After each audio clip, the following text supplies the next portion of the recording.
Good morning. That was quite a night last night, wasn't it? I'm still reveling in the fact that finally I'm going to get a little street cred with family members. He's not here right now, but when Zico comes, he's, I think, the one to be super recognized for giving us a theme song. How cool is that? So when he comes, we'll have a special moment for him.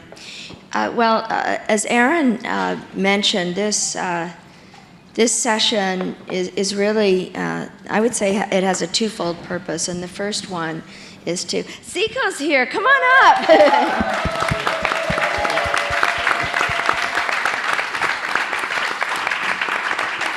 Come on.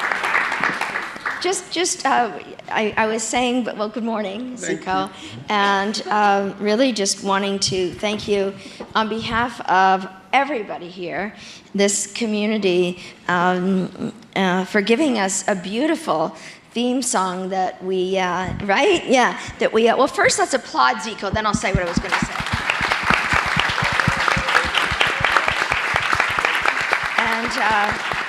And I just wanted to thank you again and also say that as you know better than anyone in the room, the power of music to connect and not only to go into our hearts and minds, but also right into our soul. And so I've spoken to a few people already this morning who are still feeling that and with that spirit. And I wondered if this is so on the spot, but is there anything that you wanted to say by way of how you came to write such a beautiful melody and then the lyrics to come with it? It's not easy for me to explain music because music comes from within and it's something spiritual that just comes. And the only challenge I had, it was only to go buy some equipment that I didn't have for the studio, which was small monitors, studio monitors and headphones. I didn't have that, but I had my microphone and my computer. And I had my software to make the instrumentals and all these things. Because instead of being an artist or singer, I'm also a music producer. So I produce, I mix, I master, I'm a sound engineer at the same time. So it was not that difficult because everything that is on the song is everything that is here, it's happening here. So I just printed into the song easily, just that. We're glad that we inspired you. Thank you very much. Hoping to take this show. And I like the feedback that I'm getting. I love the feedback. The mic. Yeah. Two energies. So I was saying, I like the feedback that I'm getting. Thank you guys. I was not expecting that, but I think everything that we do with love, it always kicks. Thank you very much. Thank you. And I just before you leave the stage, I wanted to say that through these days, several people, well, more kind of groups when we're talking, have asked about our how to take the show on the road in a way, and I'm just thinking that, well, we could do a symposium. We can also do smaller gatherings and go to other countries, and inspired by you and Josina and others in terms of their words and their soul and their dance moves coming from Southern Africa and elsewhere in Africa. I think that definitely should be right up top of the list. You guys agree? Okay. With the song. The other thing I would like to say is, like, in Mozambique, now if you can Google and see Zico, I'm one of the most popular artists in the country, and I have a lot of followers, millions of followers in my country. We have a population of 30 million, 29 million, they know Zico in the country. So I make music for people to dance, be happy, and all these things. Say, let's party tonight, I love you, all these things.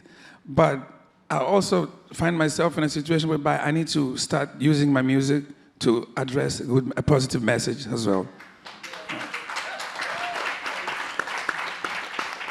So that is my new struggle, my new fight. bring messages, positive messages, and you can help me on bringing that message. I will print it to music and make it happen and make them to listen to it. Thank you. Thank you very much.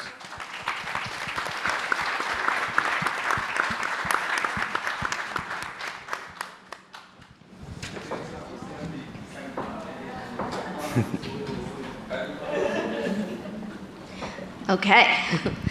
So coming to what we're going to be talking about this morning, it may have been a slight misnomer to say that we're launching the Belonging Lab today. What we're really doing is launching an idea that we really believe in today, because like anything in this social connectedness belonging movement, nothing happens unless it's in collaborative, co-creative, joyful partnerships.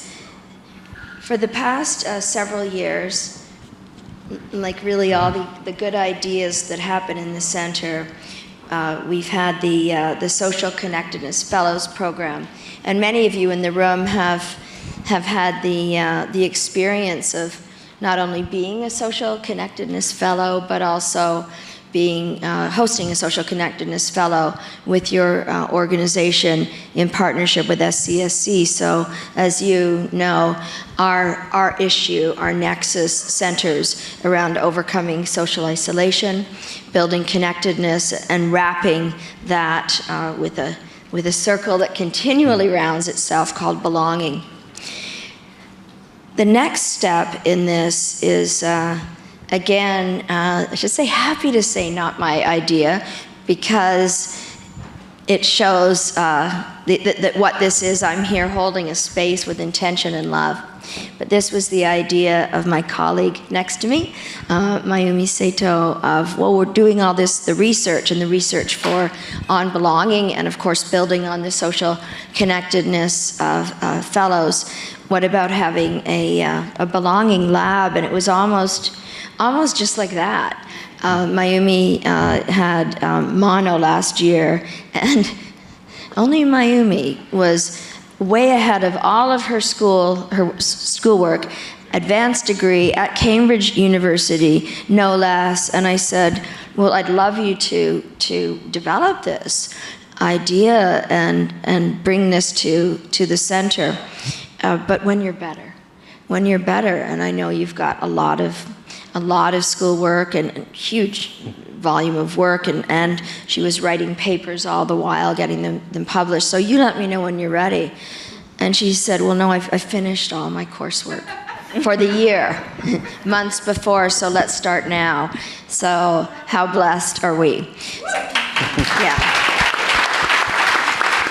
So just before I turn the microphone over to you, Mayumi, one is to honor you for that. The other is to say that the idea, and I want you, of course, you're going to amplify on it because it was your idea, but as I understand, it's really to take the idea, the ethos of inclusive research and put it into practice, not just some of the time, but all the time.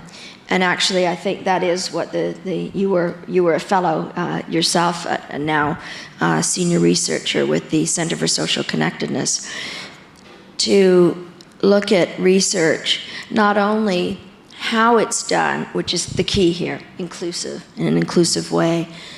And we've taken a lot of inspiration from indigenous research methodologies, from a pretty new initiative, but based on some long-standing work, both at the Harvard University Graduate School of Education and Special Olympics, looking at inclusive education and what kind of research is needed to get there.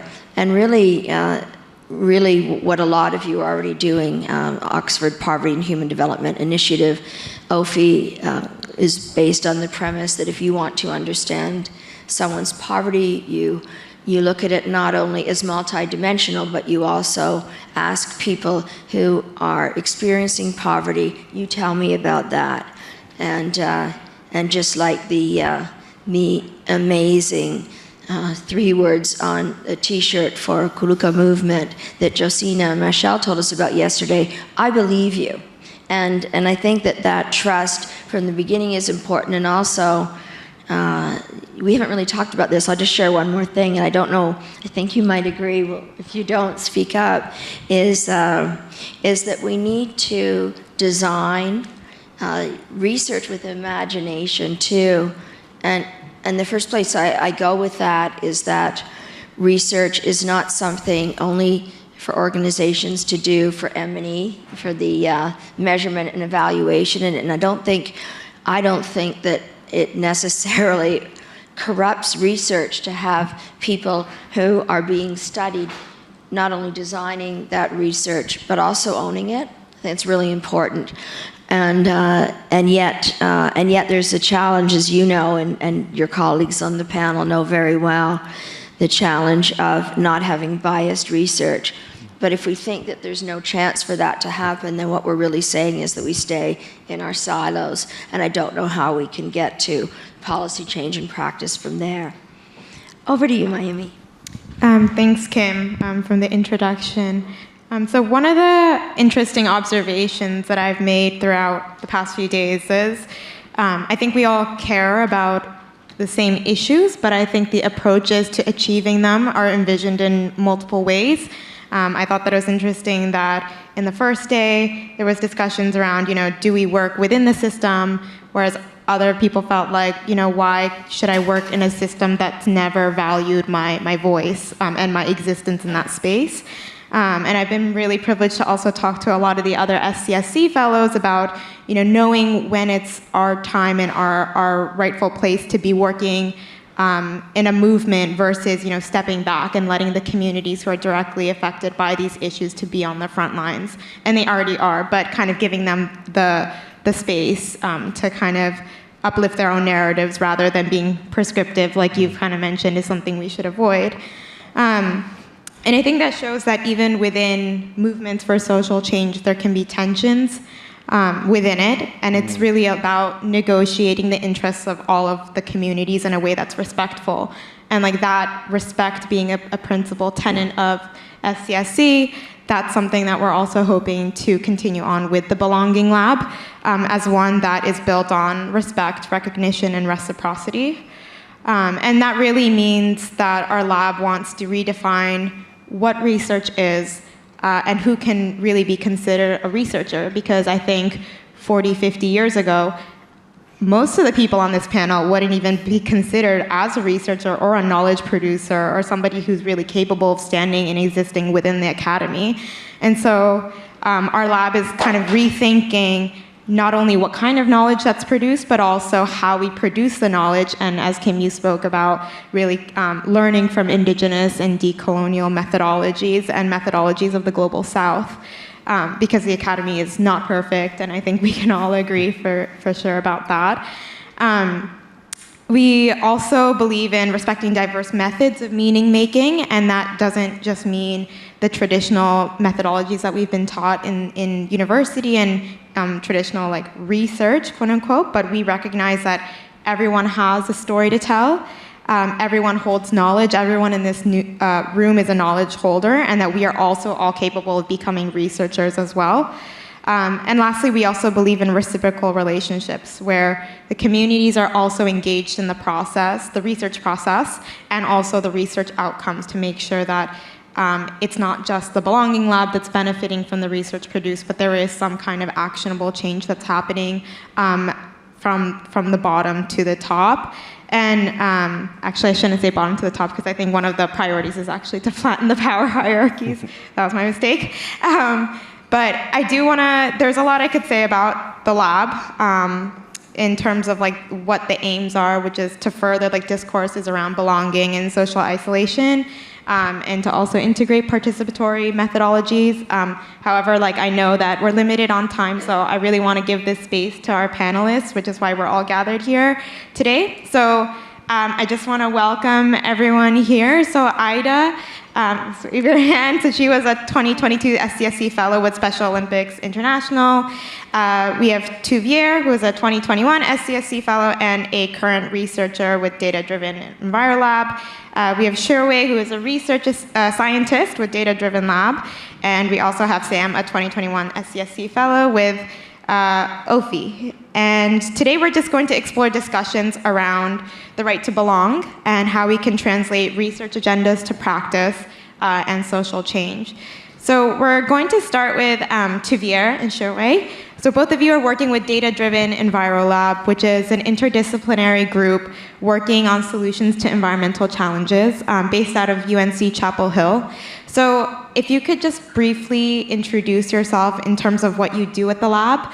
And then I'm curious to understand how you both envision the ways in which your research that you're conducting is contributing to larger social and political movements.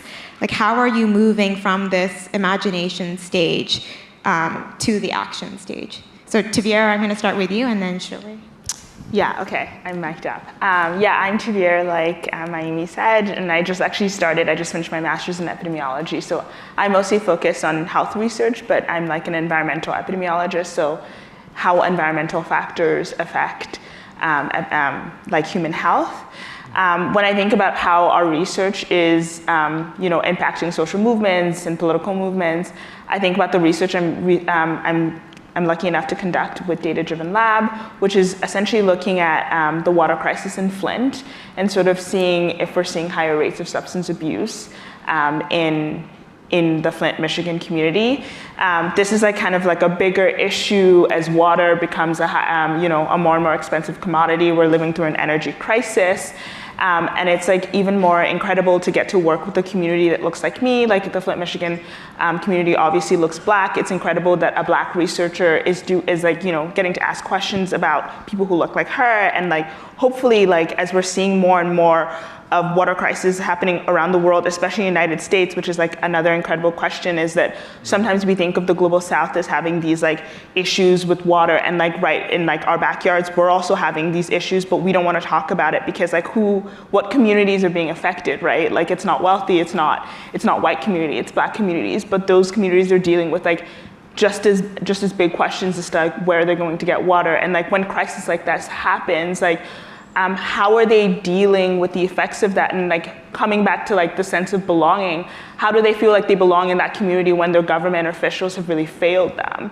And then we are just not like, taking the actions to be like, how do we make sure this doesn't happen again? And it will, because like we know that what's happening in Jackson, Mississippi, the exact same thing is happening. This is a man-made natural disaster where people don't have access to water.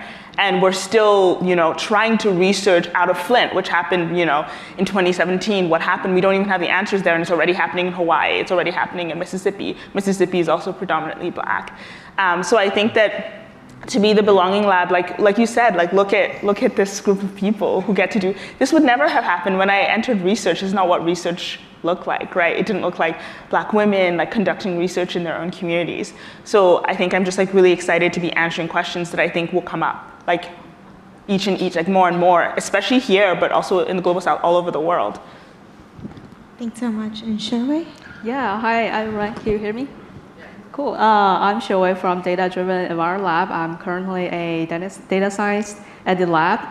The project I'm working on is called Urban Environment and Social Inclusion Index. We have been in partnership with the Samuel Center for Social Connectedness for many years. So what we do in this project, we're trying to use the latest innovation and advances in environment policy and environment science and data science, trying to develop the first spatially explicit and globally comparable index to measuring and monitoring whether cities meet their global goals for inclusive and sustainable growth. So to be more specific, we're looking into different aspects to see if the city has been able to provide their residents great air quality, enough and accessible tree coverage, green space, and the public transportation. And we're also looking into if the city has been providing the residents these environment benefits in an equitable way, or on the contrary, in fact, there might be some environment issue, and if these environment issues are actually burdening a certain group of people or a certain neighborhood.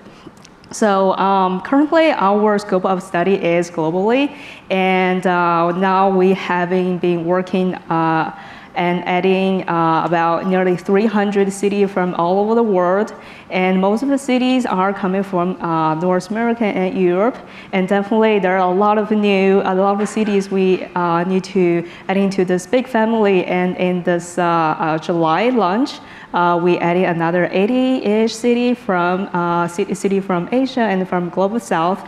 And my imagining of including belonging as for the project USI is we need to work more on this area has been understudied, especially city from Global South and city we haven't been able to have data on internet. We eager into seeking connections and collaboration from cities that from Global South. Please connect to us, please collaborate us, please provide their data, put your data and share knowledge with us. That's where we like to have better understanding, have more connection with you, and let's work on together on this USI project and trying to understand if the environment, the city and the neighborhood we're living in. Thank you.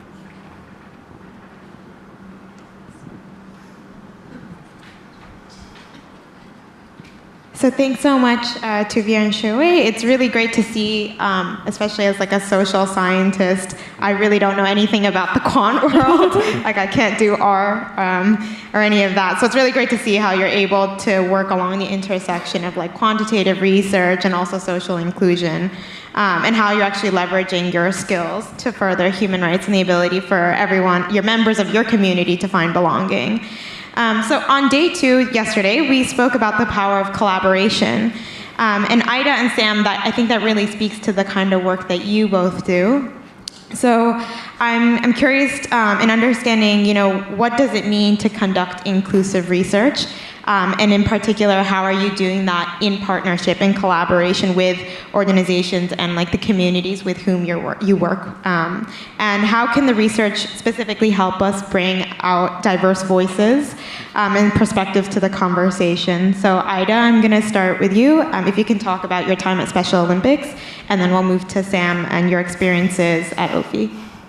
Sure, so as you mentioned, I was fortunate enough and privileged enough to partner with Special Olympics International for the fellowship. And the project was specifically on supporting families of Special Olympics athletes throughout COVID-19, because as we have seen, families are also at the center of this movement. So it's not just about the individual, but as we've talked about during this symposium, the ecosystem surrounding that individual as well. So that's a portion of the belonging factor. But a reason I was drawn to this research project was specifically because of the inclusive research methodology. So this research was in partnership with my co-researcher and friend Margaret Turley, who's a Special Olympics athlete leader from Ireland. So we conducted this research together in partnership throughout the process. Of course, a portion of that was creating accessible formats, creating accessible processes, but a large part of what we understood about the inclusive research method was we learned how to intentionally listen to each other and not to create a reactive or a defensive solution, not in that way, but to really hold space for the different possibilities that can arise from one singular experience. And this was a huge lesson for both of us because we see ourselves as situated, of course, in an ecosystem of research that's not been inclusive in the past, right? So this was a collaborative process where discussions were held nonstop for us to be able to create this accessible and inclusive research process. But to go off of that, we've seen that research in the past, of course, has not been inclusive. So let's say that Margaret and I were working on a literature review process together. how do we do that when there's not easy read outputs to use in order to create an inclusive literature review process, right? So we made sure to focus on also creating easy read outputs and accessible outputs with our research, so that other folks in the future can use our easy read outputs as well and can use this in their own inclusive research processes. So at the end of the day, we, as we go through this process and learn more about inclusive research, it was about centering the human nature throughout this inclusive research process, instead of looking at a specific output or specific results, and really remaining in collaboration and discussion throughout. Yeah. Thanks. And Sam? Yeah, thank you. Is mic check okay? Great. So I work with the Oxford Poverty and Human Development Initiative, and currently I'm actually pursuing my doctorate at the university. And I just finished my fieldwork this summer, and sort of the goal was this inclusive community-based research. My field site is in eastern Kentucky, a region in the United States known as Central Appalachia. It's a former coal mining region that has a long, long history of not only exploitation, but also of resistance and unionization. And I went into kind of thinking, I want deeply inclusive research. But it's hard to visualize what that means before you actually are out and working with the community. And this is a region where most people don't have drinkable tap water. The cancer rates are 50% higher than the rest of the United States. Just these very visceral kind of poverty statistics that you think about. And I went in and I started asking people, what does poverty, what does well-being mean to you? What's the biggest challenge that's facing you and your community? And one of the first responses that I got wasn't anything about coal, wasn't about black lung. The response was, there are too many potholes in my community. And you don't really, it's very easy to dismiss that. But when you're talking about inclusive collaborative research, it's about taking these things seriously. And when I sort of followed that thread, kind of chased down what that means, I was open to a whole new world of kind of the relationship between the tax system and infrastructure, about how food deserts exist, but the transportation is also dangerous and hard to come by, and through these mountainous roads that are meant to extract coal rather than improve people's lives. And so I think it's important to really trust the people that you're collaborating with and follow those threads. And now through that thread, that doesn't translate very nicely to things like household surveys and thinking about the individual as being the site of poverty. And so now I'm really creating an index that's on the community level, and that's not something that's really been done before.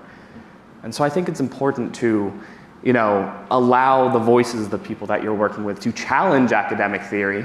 And now I'm using words like ontology and stuff that I, never thought I'd be in these discussions.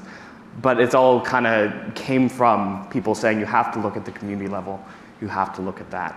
And I think on the flip side as well, it's important, you're asking the people to be very, very vulnerable with you when you talk about poverty. When you talk about these things that we're measuring and these important aspects of connectedness and belonging. I think it's really important to contribute to the communities that you work in, that you work with. So for example, I worked with, there's a very, very strong community leader in the audience right now, Gwen Johnson. Yeah. I think she deserves a round of applause. And honestly, I love cooking. I'm just passionate about cooking. And I thought, I'd really like to learn how to bake a loaf of bread. So I started volunteering. And I became good friends with all the bakery volunteers. It's a second chance program for formerly incarcerated persons. And so it very quickly turned into not just this thing that I thought it was ethical to do, to participate and give back into the community, and something that was also personally something I'm interested in, but it also became very much a methodology. And so I like to think of what is belonging and social connectedness as methodology. I think these are things that appear in everyone's fieldwork, and the sort of social anthropology side of things, but is very often ignored. And so, you know, do the silly things. I juggle, for example, and I juggled at a kids camp, and I juggled at a benefits concert, and these were just these really great spaces that I could contribute to, and I just learned so much by being there. Thanks so much, Sam and Aida. And I think that's really interesting that both of your responses kind of speak to how for you, even as a researcher, it was such a learning process, right? And you know, doing research, inclusive research, it's not just about passing an ethics review board like you could with a university. I mean, research is not just inherently ethical because you made it through a review, you know, an ethics session, you know, review board, but it's about making sure that it's ethical and it's respectful to the communities themselves, because it doesn't matter if a professor thinks that it's ethical, it's, you know, how does it actually manifest in practice? And I think that really leads us to our last question, which is for all of you. And this is, you know, how do you as researchers, and also how can everyone in this audience as knowledge producers and researchers and knowledge holders help in the journey to building greater belonging for all? So if it's okay to start with Sam and then move along the line down to Aida. Sure. I think, you know, that I just talked a bit about my research, and I'm sure you're sick of it, but who I work with is the Oxford Poverty and Human Development Initiative. They've done some really, really great work on revolutionizing the metrics that we used to think about things like well-being. And what I really admire about what they've done, specifically my advisor, Dr. Sabina Alkir, has done, is that it's not trying to jam the experiences of communities and people into a mathematical index, because that's what the mathematical index needs. Instead, it's shaping the methodologies that we use and the statistics that we produce to what people find valuable. And that's something that takes a lot of really kind of smart people. They were willing to take a challenge, like my supervisor, like OPHI. And so I hope that's something that continues, that we continue producing theory and even statistics. I've talked to some people who are in medical school, right? And how can we get them in the conversation on belonging, to produce it not just in our silos, as we've been saying, but in a more comprehensive way. Thanks. Xuewei? Hey, so from my research journey, and also these days attend all of the panels and listen to people's different perspective and thoughts, my reflection or my thoughts of more inclusive and belonging research is my first thought is this research, especially research related to environment issues, is not only for our research from people from higher education institute, it's for everyone. Everyone listening to this panel, everyone sitting here, you could be the scientist. You can be the part of the research to our environment. So I would like to share a short story of our data-driven lab day last summer. We had a citizen science campaign for measuring heat in Chapel Hill. We recruited about 40 volunteers from the community, people from all walks of life. They could be students, they could be local people living in the neighborhood. They participate in this heat mapping campaign where we equip them a hand sensor, then walk out in the neighborhood into different areas and trying to measuring the temperature in that neighborhood and help us understanding what's happening in this area. Is there any certain neighborhood or area has been exposed to extreme heat? So from this event, I talked to a lot of volunteers. It's really nice to hear people from the community, what are their thoughts, and how the global change, the climate change or extreme heat may affect their life. So my big reflection from this is we need to hear the voice from the local community. We need to hear the voice from everyone, especially related to the environment issue, because these are where or who has been first of being affected if there's any issue. So that's I'm thinking we need to build a space, build a opportunities to let everyone being part of the research project, being part of the project, we're working together to make our community, make our neighborhood a better living environment. Thank you. Thanks. And Tuviere and Aida, if you have any closing thoughts? Yeah, I can go really short. Yeah, when I think about research and belonging, yeah, we're talking about our research, but I also think about who gets to enter research spaces and academic spaces. I obviously, I studied my master's and it didn't look like this, and I don't think it still looks like this, but it's true that a lot of these questions we're asking are affecting people who look like me and people who look like the panel more. So I think that when we think about research, hopefully research is becoming more diverse. The voices who get to tell stories are becoming more diverse. And that doesn't look like just DEI, diversity inclusion where, one black professor is hired. I never had a black professor my entire degree. I did my undergrad and master's at the same institution, and I never once had a black instructor. I just existed as sort of the only black person trying to maneuver research on my own. So I think when I think of belonging in research, I think of mass hirings of people of color and people with different disabilities, and so people see themselves in the research they're actually conducting.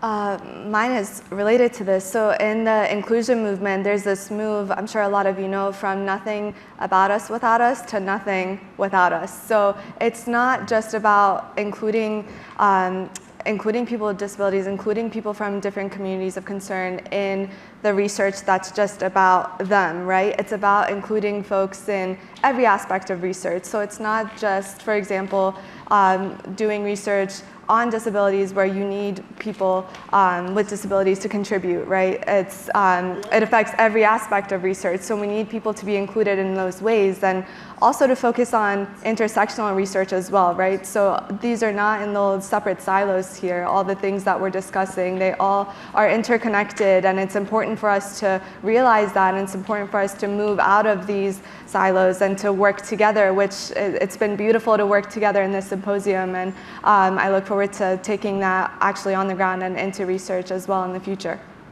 Thanks so much. Yeah, I think one thing that I've realized throughout my studies and also from talking to all of you is that the more that I read and the more that I work with communities in the research process, the less I realize I actually know, right? I feel like I don't know anything at all, and that's not necessarily a bad thing, but it just makes you realize how much more inclusive we have to be from all stages of the research process. Right. So I'm going to hand it to Kim now for the next part of the session before we move into our Q&A. Before I continue, how about a huge hand of applause for Mayumi and I?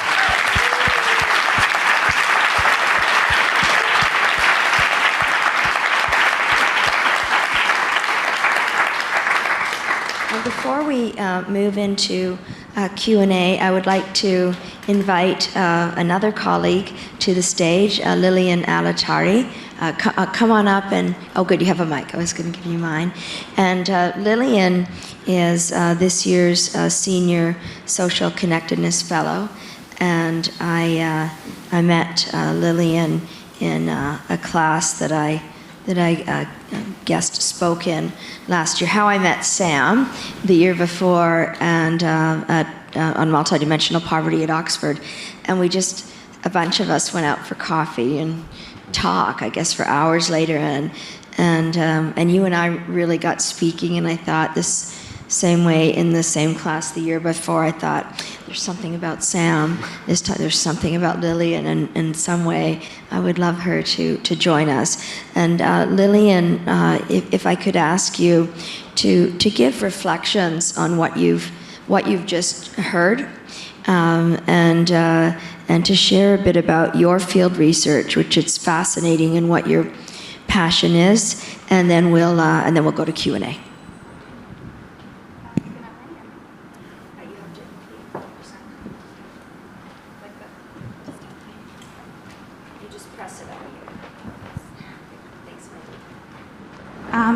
So I did my fieldwork in Amman, Jordan this past summer. I worked with a research center called the Phoenix Center for Economic Studies in Amman, and it focuses on the labor market. I'm mostly interested in forced migration and refugee studies, and the reason I think I really want to do this project in Amman in particular because I think it's a very interesting case. More than half the population in Amman is actually refugees. There's Palestinian refugees, Iraqi refugees, and Syrian refugees. So I thought it was a very interesting case to study isolation and inclusion in such a diverse country in that sense. But the other interesting aspect is I was studying Syrian refugees, and they speak the same language, and the country's mostly Muslim, and the refugees are mostly Muslim. So I kind of wanted to see if language kind of made a difference when it comes to inclusion. And when it comes to inclusive research, I found that working with a local research center really changed my entire research project, because as much as I had read about Jordan, I actually read quite a bit, but then when I actually went there, it was a completely different case. So I felt like theory and reality are just so different, and being in the country itself felt like an absolute necessity, which is why I was really happy to be in the field, because it really did change the entire project. I had to change the question, change the methodology, and that just has to do with including the Jordanian researchers in my work and basically their feedback.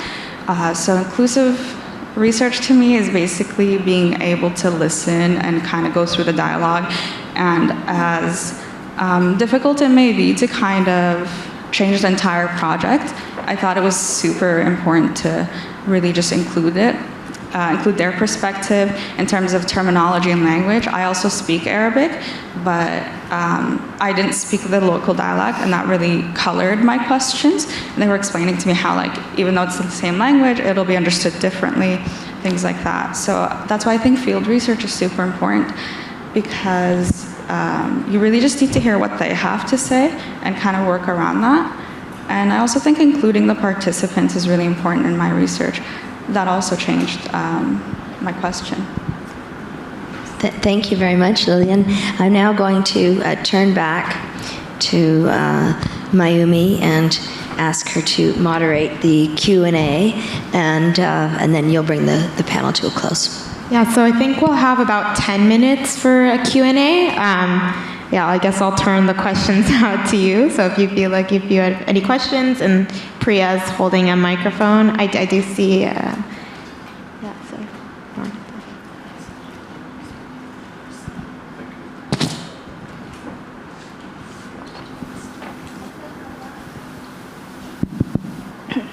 so. Thank you. A short question for Sam. Just to check my assessment, you seem to be having so much fun with the research, and I just wanted to check the area where you work, is that where moonshine is produced? Honest answer. Yes, and the fact that I had so much fun in the region might be connected to that fact.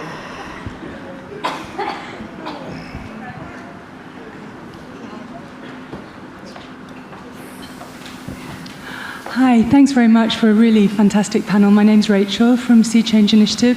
I'm really interested with the intersection of research and action, and thinking about the ethics of research that you've been talking about. Sam, you mentioned it quite a lot, all of you have.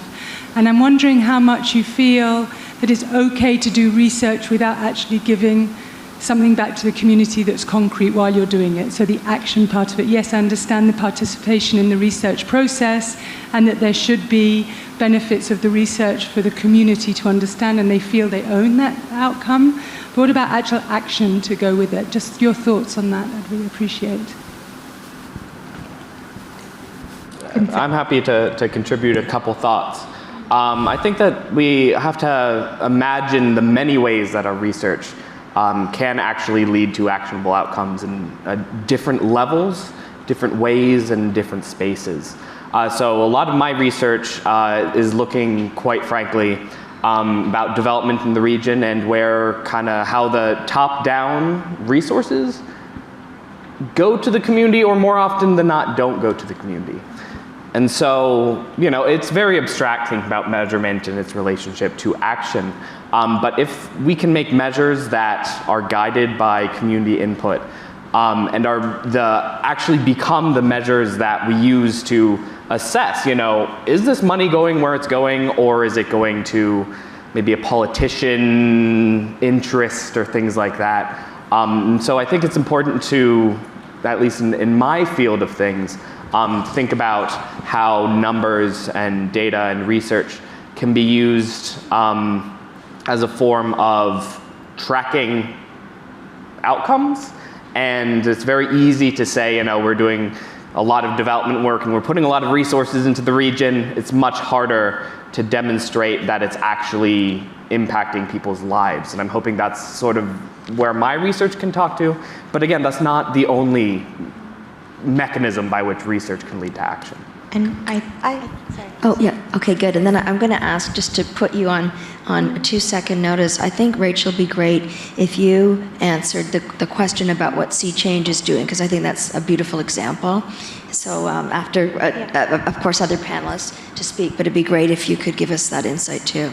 I did just want to say that also I think in like a participatory research design, it's from the inception of the researcher working with communities to determine what kind of research they want to ask, but what they want to get out of it. And like I've done this in Thailand before where, to be honest, like sometimes community members want things that you as a researcher can't provide. Some people ask for healthcare services and like I can't promise them that. That's also equally unethical to say you're going to provide people with things you possibly can't. And I think that's why, like, if you integrate them from the beginning of the research, then you can lay out your expectation of what's feasible for you as a researcher and what do they realistically want out of it. And at the end, in this particular research, it was that they wanted to learn how to grow mushrooms, and that's what ended up happening in the research process. But it's like, you have to also be very clear from the beginning and not just, the research report is produced and then you find something. It's like you start from the very beginning and you work throughout the research process and realize, okay, here's what I can offer and here's what I can't promise you, but what do you want and what do you want out of it? And I think that's like I kind of said at the beginning, it's also like a negotiation process too, because you can't promise people what you can't give. And I think you had one more thing to say? So I've been a Special Olympics volunteer since 2003, so this was very special for me to be part of this research project. But in doing the interviews and the surveys, one point that came across, and I can remember this quote where someone said, why would I do this interview? I've done so many interviews in so many years, and I've gotten no results from it. There's no actually anything that's come out of this research, so I'm done with doing interviews and please move on, which is acceptable and very reasonable.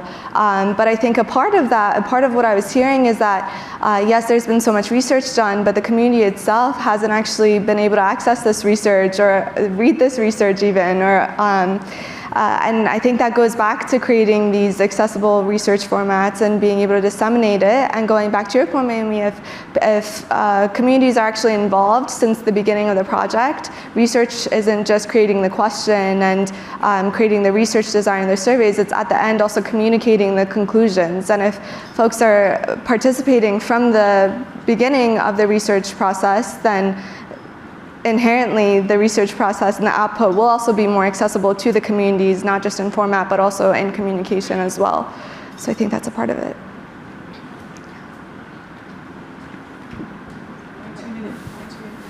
Hello. Do you mind? Maybe I'll come here if that's okay, just to talk, not with my back to you. So thank you, Kim, for giving me the opportunity to talk a little moment about Sea Change. So my name is Rachel Cadell-Monroe. I founded Sea Change in 2018 after having worked for 3 decades in humanitarian action. And the reason I started Sea Change was to try to find a decolonial approach to humanitarian action in emergency response. What I'd seen over the years was more and more how the process of humanitarianism was very much a colonial pursuit and very much top-down, and really coming and imposing Western ideas of medicine. In particular, I work in the health field, imposing ideas of medicine on communities. And then once the humanitarian action is finished, the community is left with things that they can't use and that have little value for them. So I started to think about how could that be different. and we started working with Inuit communities here in the north of Canada, and from them we learned so much about how a decolonized approach to humanitarian action could be, specifically around tuberculosis and then after that in COVID. And what they showed was that, it's not just about the health, the physical, medical health. It wasn't about having the right drugs for TB or the right health center or the right health staff. It was about treating tuberculosis as a holistic issue that actually is a social issue that reflects the colonialism that's been imposed on them and the trauma that they suffered during the 1950s when they were forcibly evacuated to the south of Canada and put in the equivalent of medical residential schools, and then had to leave their families, their culture was denied to them, their language, their food, and then they were sort of very roughly sent back to communities, or many who died in those sanatoriums were never seen again, and their families never knew what happened to them. And so when COVID began and suddenly the whole humanitarian industry was unable to respond because no one could move, we suddenly found this situation of communities starting to say, well, we have to find a response ourselves. And what is that response going to be? And this made many of us realize, well, this is the future. There will be more pandemics, there will be more climate crisis, and we know where we're headed towards, and now we have this economic crisis coming, and humanitarian industry is unable to be able to help and to support and help. I don't like this word, because it's always been about helping. What it should be, we believe, rather, is how to support communities in responding to humanitarian health crisis.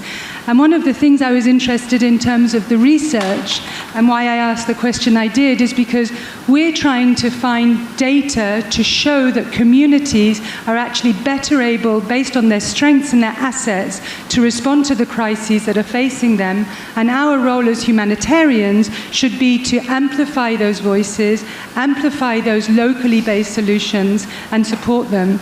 And so then research, for me, is very much about being at that ground level, doing the action with the communities, helping and supporting those actions, and then seeing what data they produce, and then being able to put the research onto the data that they produce through the action that they take. So I'm starting the research from a very different place, and hence my question. And I find it really interesting because that really goes to how you, and what you were talking about, Sam, about how you monitor and evaluate the responses. And then we have to change all the metrics about what we consider a successful intervention. It's not just about how many patients went into the health center or how many people received a COVID vaccination. It's really about how is that community holistically able to respond, what are their own mechanisms that they use in terms of connecting and belonging and supporting each other in a way that no one from the outside could ever do. So I'll stop there, thanks. So I've been instructed there's just one more question, but we'll be around during the break if you want to ask more, but say two if you want to. Not before say two. And I feel such pressure now. So I'll just go quickly, because historically the work that we've done, and I'm so excited about the lab, Kim, because my hope is that it continues to be this umbrella that holds and pulls together the knowledge. I feel it's like from the research, policy, practice, and programming. So what are the principles and practices that we are learning and the approaches we are learning around building belonging, and how do we pull it all together and share that knowledge? So the lab is really exciting for me. And I hope that in terms of the ground wisdom can be continued to be pulled together, especially around practice and principles and approaches for belonging. Good morning. I can't hear myself. Oh, yes. Oh, I didn't see your hand, sorry. Okay. The first question for me is, your research territorial? Secondly, do you think that there is any policy modification that needs to be really accelerated? And what are the big questions? I know that you you want to ensure that there's inclusivity and belonging. But underneath those two themes, what would be the big questions in terms of the socio-economic issues as per territory with regards to the research that you're doing in those spaces?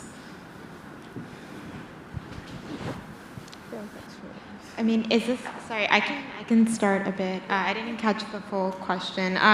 In terms of like the boundaries of the research, I mean, what the research lab will actually encompass, that's something that we're I guess still in the ideation process, but obviously it's about like what we're doing, like improving discourses and creating discourses around belonging, around themes of like climate change, around like disability rights, climate justice.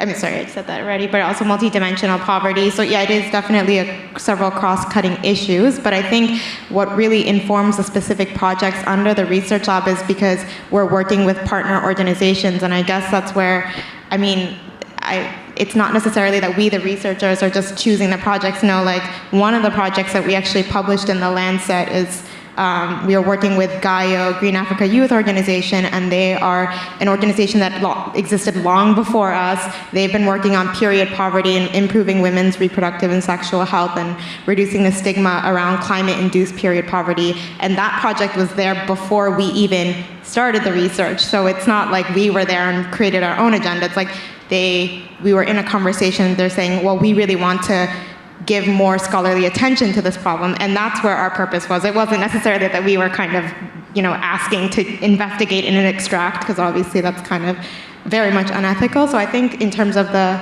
boundaries, say too, I would say like it's being defined, but I think what Aida said about everything being so intersectional, it's quite easy to realize that isolation like cuts through it doesn't matter if you're rich or poor. Like I'm sure we've all experienced some form of isolation, and I think that's why it resonates so much with all of us in this panel. I don't know if you want to have any other, or if anyone else has any ideas on what the lab could envision or encompass.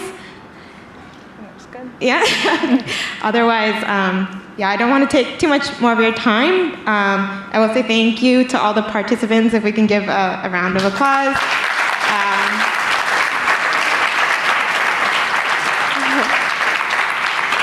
And I just want to say from a personal standpoint, even though we all know that there are problems within the academy, like it makes me really happy to see, like you said, like a Black woman in research. Like honestly, that's not something we can say we see in our classrooms at McGill. It was not a thing. So I think just seeing different people trying to force their way into spaces that were not built for us, I think that's still very powerful, even though we can still continue to criticize the structures and how, academia is still imbued with classist and white supremacist structures. But anyways, on that note, I think we'll have a break, but we'll be around, and there are actually whiteboards outside. Oh no, sorry, it's just right here. And if anyone has ideas on, or innovative thoughts on what they would like to see out of the Belonging Lab, like please write it down. As we said, it's like we want to co-create what the lab looks like. And to say, use your imagination. Yes. Mm-hmm. Thank you so much.